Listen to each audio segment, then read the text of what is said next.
Hey guys, today is Tuesday, March 16th, 2021, and we're going to be talking about the next federal election and when it could possibly be and how the results possibly could look. So these are the 2019 election results I have on the board right here.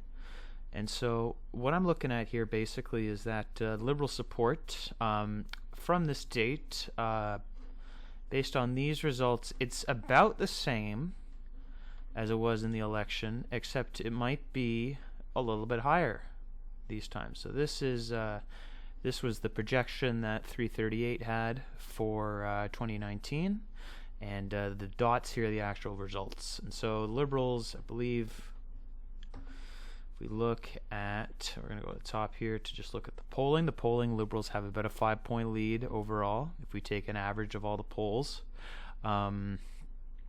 This lead here has been pretty stable since the summer of 2020. You can see here right after the COVID-19 pandemic, the approval rating did go very high. In fact, upwards of 40% there, which, if you had an election that day, it would have been more Liberal seats probably won than this. This is the 2015 election where many consider it to be a landslide for Justin Trudeau. So they were at that position, and then of course, like all great governments, they have scandals, and the support took a hit a little bit, but still has remained in this kind of nice buffer zone of maybe 5 or 6 points between Liberals and Conservatives. A lot of people are, I would say, like maybe in the news, maybe a couple weeks ago, there was some concern about how Erin O'Toole, who's the new Conservative Party leader, didn't get the traditional leadership boost that most Conservatives apparently get, or party leaders in general usually get after they are elected. Honestly, I don't understand why this is a big issue, because there's much more important things in the news right now than whether people care about who the Conservative Party leader is. And it's also reflected in the fact that even though these parties debate over legislation all the time, the core legislation for COVID relief was approved by all three major parties, and probably the Bloc as well. I don't know, but the fact is that in Canada right now, we're in this interesting position where nobody knows exactly when the next election is going to be. We know it's not going to be this spring. We could anticipate one could happen by the end of this year, but it might turn out that it happens early next year. And and if that happens, it depends on what the campaign will be about. Will it be how much of a role will the vaccine rollout play as an issue? Like a lot of these things we don't know yet, but what we do know is that during this time of COVID, it seems that the Liberals have climbed back up in terms of support, and they find themselves in a pretty good position for, if not winning a majority, certainly winning the most seats and being able to make a deal with usually either the NDP or if they get as close as this, we might anticipate them maybe being able to even make a deal with a couple of Greens. Be a very interesting situation, but nevertheless, we should look at the regional breakdown especially is important. And I know I probably said that before, but Canada is a big country. Regions are very important. The way different provinces vote often determines the whole election, and this is not to knock certain provinces, but some provinces we know how they're going to vote no matter what. Like we can look at the Maritimes here, and we know the Liberals will carry most of the Maritime seats, as they did in 2015. They did the same in 2019. They took most of them as well. There's maybe one or two other parties here. But the big difference makers between 2015 and 2019 were found in Quebec and BC, where Liberals, I think, narrowly won Quebec. Yeah, so they narrowly won Quebec in 2015, and they did quite well in... so they nearly won BC, and they did quite well in Quebec. But this is a whole interesting thing about proportional votes, because, the Bloc Québécois was not a factor in this election, but, we fast forward 4 years, and then they're really eating into certainly the NDP seats, but also Conservatives and a few Liberal ones as well. And so could see here that these are two places where the Liberals' numbers were really affected between 2015 and 2019. And I can anticipate, obviously, I think BC is going to be very interesting because we have a popular NDP government in BC at the time right now. And the way BC politics works is that the BC Liberal Party is kind of like a conservative party, so it'll be interesting to see how left-leaning voters in British Columbia choose to make their vote, whether they're going to vote for the NDP, which quite frankly would probably not cause the NDP to win.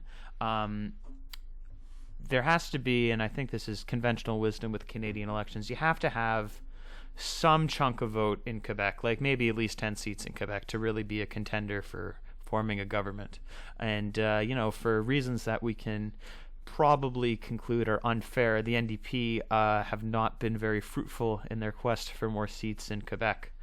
Now, the real question here is not Quebec or BC. I think the real question is Ontario.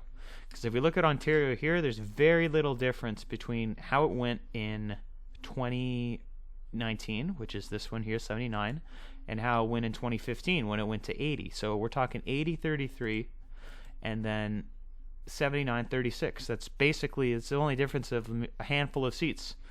And despite all of the scandals during that campaign, the fact that Trudeau was in blackface, that terrible scandal there with SNC Lavalin, with Jody Wilson-Raybould. There's a lot of stuff that, obviously the Conservatives used and other parties used to knock Justin Trudeau, yet the biggest province in the country, basically no impact between 2015 and 2019. So I think the Conservatives, maybe they're on the right track of this, but, any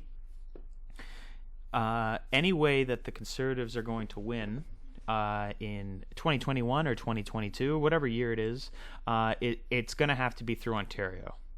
And they're going to have to really break into some of these big ridings in the 905. So let's do a zoom in here. So what we got to talk about first of all is that the Conservatives don't have a very efficient vote. Yes, they won the popular vote in of course it's not working. Yes, they won the popular vote in 2019. Barely by, let's see here, by about a little over 1% they won the popular vote. So that's a difference of about 200,000 votes.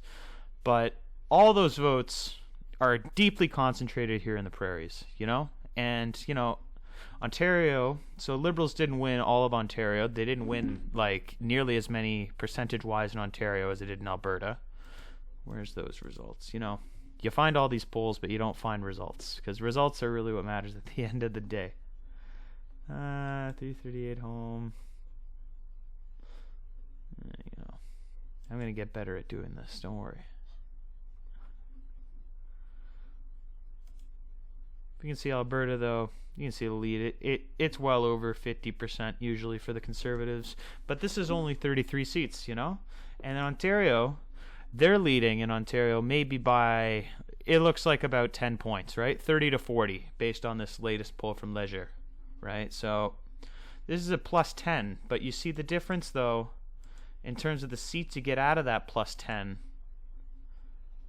is like the whole election. And so obviously the Conservatives, they understand this now because they got rid of Andrew Scheer. And Andrew Scheer, we all knew everything about Andrew Scheer. He was from the prairies. Big support in the prairies, basically decimated the Liberals in every province. So definitely Saskatchewan, Manitoba. I think they won a few in Winnipeg, but so they won 4 in Winnipeg there. But otherwise, basically decimated in the prairies. You have to cross into British Columbia, basically hit the Pacific Ocean before you get any Liberal support in any province west of Winnipeg. But there you go. The real game, I think, is Toronto Metro. And, this is why I call this video Center of the Universe, because the truth is, we know Quebec is going to be unpredictable. Like you look at Montreal here, you know that either this is this light blue here, this is Parti Québécois or Bloc Québécois, but it could be NDP, could be, a whole host of things that aren't liberal, right? And if we're going to keep that uncertainty with Quebec, because Quebec seems pretty dead set on the Bloc Québécois right now for its own reasons, and I'm sure we'll make a video all about that. But, liberal support, it's locked in Ottawa, it's pretty much locked in Toronto, and this is why they have Erin O'Toole, because Erin O'Toole, I believe, I don't know if it's one of the ridings here, but he definitely represents one of the 905 ridings around Toronto. And that's really what the Conservatives need to do, is that they got to focus on breaking this up. They got to get, if they're not going to get any ridings in Toronto, they have to get Mississauga, they have to get Brampton, they have to get everything on the outside here. And they got to come into these small towns as well, like Hamilton. Hamilton's been reliably, Liberals actually did quite well here thinking about it. I know we think about Hamilton, Steel Town, usually an NDP stronghold. They did pretty well in Oakville, Burlington, all that stuff. Kitchener, Guelph, have to do definitely some flipping here. And in Northern Ontario too. So it looks like Northern Ontario is not very... we get up to maybe Parry Sound, this part of Georgian Bay here, and then it turns into quite liberal NDP territory here.